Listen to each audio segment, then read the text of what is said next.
जनसंख्या में लड़कों ने और वहाँ के गांव वासियों ने पूरे कपड़े निकाल के आंदोलन किया। पुनिया खेड़ी डैम प्रस्तावित, जिसमें 14 गांव अनुसूचित क्षेत्र, ये तो है ही, ये है।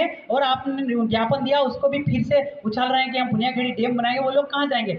इसकी भी उसमें 14 गांव संपूर्ण आदिवासियों ने विरोध दर्ज कराया था, फिर भी नोटिफिकेशन रद्द कैसे नहीं हुआ? ये तो 13(2) में भी हुआ है कि भाई अगर कोई सा कानून भी ऐसा बनता है तो अगर ग्रामीण विरोध कर देंगे तो वो तो शून्य हो जाता है, फिर भी आप रद्द नहीं कर रहे हैं। कहीं ना कहीं पॉलिटिकल दबाव आप पे इस प्रकार के होना ठीक नहीं है, क्योंकि आप एक एग्जीक्यूटिव मजिस्ट्रेट है तो हम आप पे विश्वास करते हैं कि हमको न्याय बराबर मिले, अगर एग्जीक्यूटिव पावर का अगर विस्तार हुआ है तो। इसमें किसी भी प्रकार से ग्राम सभा से कोई एनओसी नहीं ली गई। ये पुनियाखेड़ी वाले डैम में एनओसी नहीं ली गई महोदय। गांव वालों पूछ लीजिए, सरपंच, पुराने सरपंच भी बैठे हैं, नए सरपंच भी बैठे हैं और गांव वाले भी बैठे हैं, ठीक है। एनओसी नहीं लगी, अगर ली भी गई है तो किसी गांव से, तो किसी ग्राम सभा के सदस्य को नहीं मालूम आता, यह फर्जी हुआ। अभी ग्राम सभा के प्रस्ताव संलग्न है, हमने लगाए हैं।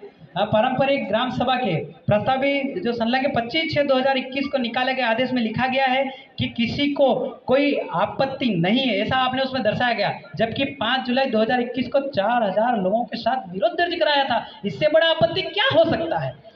तो उसका कोई परिणाम नहीं आया। मतलब ये सारे कहाँ, कौन से कचरे के डब्बे में जा रहे हैं हमारे ज्ञापन? इसीलिए महोदय संवाद हमारा बन रहा था।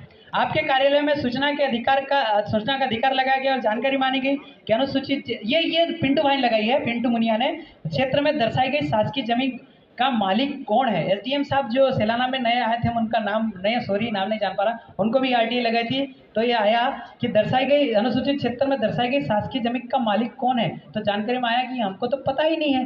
अब पता ही नहीं है तो तुम अधिग्रहण कर कैसे रहे हो, ये हमें समझ में बिल्कुल नहीं आ रहा है। और आप बिना ग्राम सभा के जमीन ले कैसे रहे हो?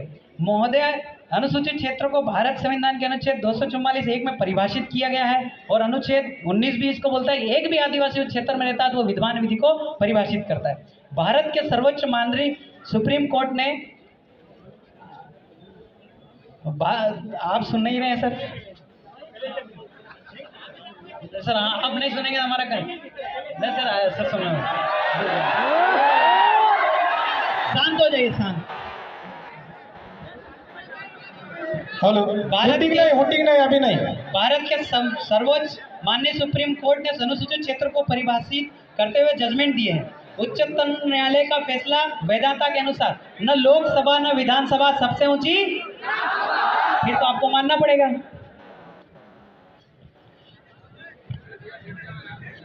उच्चतम न्यायालय का फैसला पी रमन रेड्डी बनाम 1988 में अनुसूचित क्षेत्र में केंद्र सरकार और राज्य सरकार का 1 इंच भी जमीन नहीं है, और उसमें यह भी कहा है कि अनुसूचित क्षेत्र में गैर आदिवासी को रजिस्ट्री भी नहीं होती है, प्लॉट भी नहीं कर सकते। हम उसको चैलेंज करेंगे, पर 1 इंच भी जमीन नहीं है तो आपकी जमीन आप दर्शा कैसे रहे हो? 1950 के पहले का सरकारी रिकॉर्ड हमको दिखाइए, बराबर ना? 1950 से पहले इस जमीन का बाप था कौन? उच्चतम न्यायालय के